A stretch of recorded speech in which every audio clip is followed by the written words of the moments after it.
Good morning. நம்ம மாடி தோட்டத்தில் ஆடிப்பட்டத்தில் விதைச்ச விதைகள் அப்படின்னு எடுத்துக்கிட்டா தக்காளி, கத்திரி, அவரை, வெண்டை எல்லாமே விதைச்சேங்க. இதில் நம்ம மாடியில் 6 வகையான கத்திரி செடிகள் இங்கே வச்சுருக்கேங்க.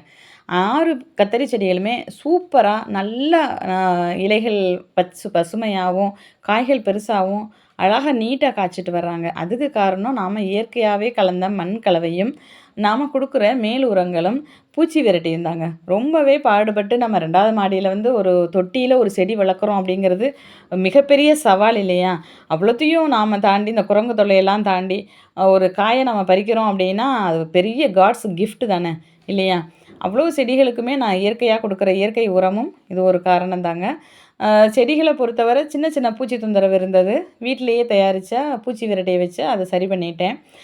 மற்றபடி மேல் உரங்கள் அப்படின்னு சொல்லி கொடுக்கறது பஞ்சகவ்யா மட்டும்தாங்க. பஞ்சகவ்யாவோட எஃபெக்ட் பாருங்கள், அந்த காய்களோட ஒரு பளபளப்பே நம்மளுக்கு வந்து தனியாக காட்டும். அவ்வளோ சூப்பராக காய்ச்சிக்கிட்டு வருது. இது வந்து தேமோர் கரைசலுடைய பலன். ஒவ்வொரு பூக்களும் உதிராமல் பூக்கள் நல்லா நின்று காய்கள் வந்து பிஞ்சு பிடிக்கிறதுக்கு தேமோர் கரைசல் ரொம்பவே ஹெல்ப் பண்ணுது.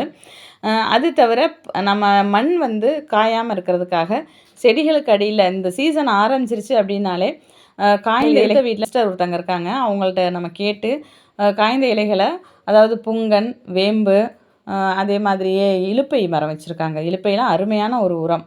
அந்த இலைகளை எல்லாத்தையுமே அவங்கள்ட்ட கேட்டு வாங்கி மூடாக்கு மாதிரி போட்டுருவேங்க.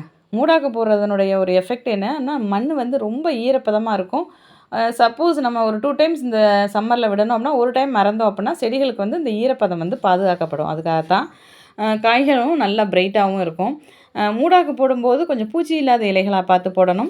ஏன்னா அதில் உள்ள ஃபங்கஸ் வந்து நம்ம செடிகளை வந்து பாதிச்சிடக்கூடாது. எல்லா தொட்டிகளுக்கு கீழேயுமே நான் இந்த மாதிரி மூடாக்கு போட்டு வச்சுக்குவேன்.